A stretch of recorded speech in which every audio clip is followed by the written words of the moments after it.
under scrutiny, for this is the civic duty of every single Kenyan. In particular, this civic duty requires every citizen to constantly put the truth presented by our constitutional institutions to test. And they must test them for coherence, but also for correspondence. They must constantly scrutinize the coherence of the truth given by these institutions. Fellow Kenyans,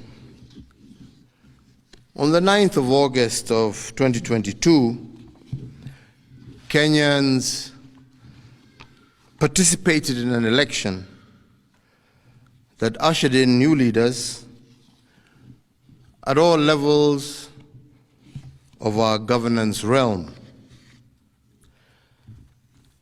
Following a dispute in the presidential election,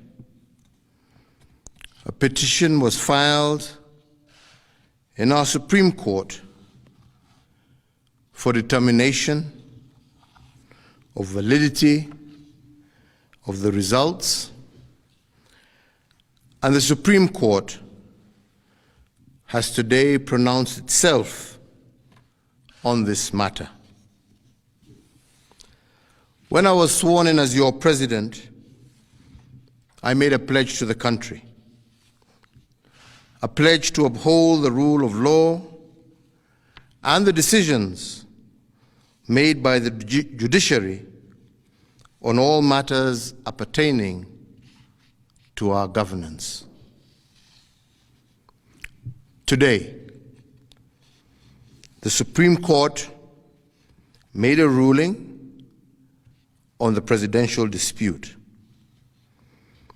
upholding the results announced by the Independent Electoral and Boundaries Commission on the 15th of August, 2022. And in keeping to the pledge that I made to uphold the rule of law when I took the oath of office, I commit to executing the orders of this court to the letter.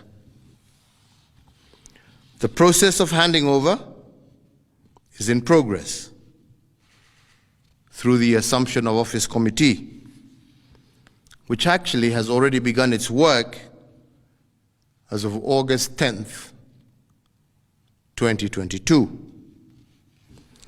And indeed, it is my intention to oversee a smooth transition to the next administration, and all the necessary orders to facilitate this process have already been issued. And because democracy is a work in progress, I urge the country to respect the institutions that midwife our new leaders. And in doing so, I also urge citizens to constantly put them under scrutiny, for this is the civic duty of every single Kenyan. In particular, this civic duty requires every citizen to constantly put the truth presented by our constitutional institutions to test. And they must test them for coherence, but also for correspondence.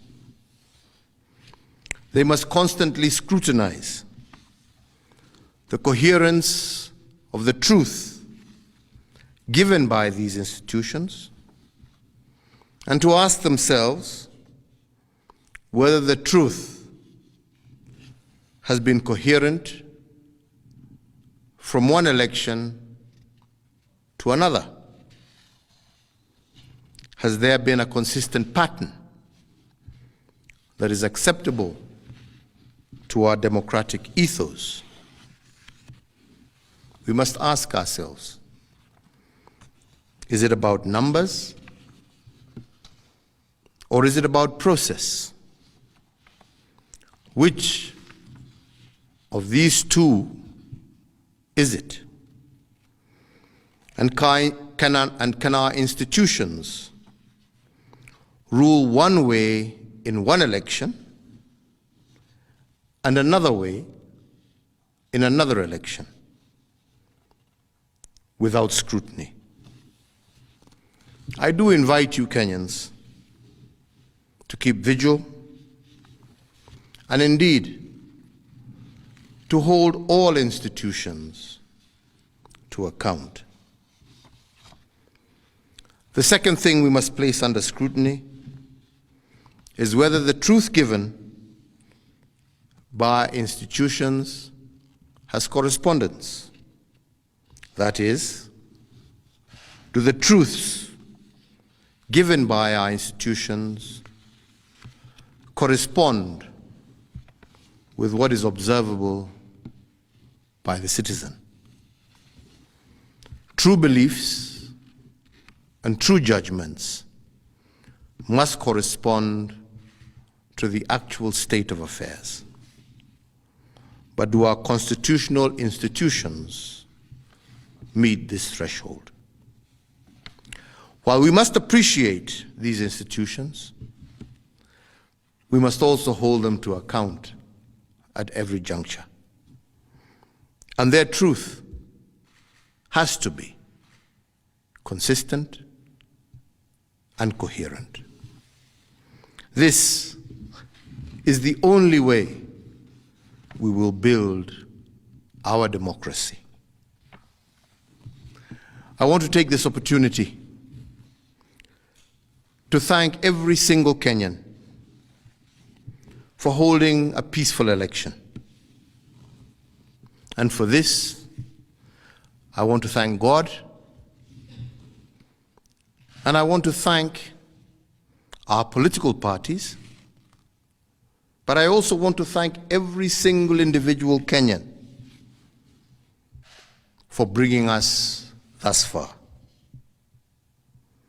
I want to wish well all who have won as they guide our country into the future. And I thank you all for the opportunity to serve, and I say, may God bless you all, and may God bless this great Republic of Kenya. Asante.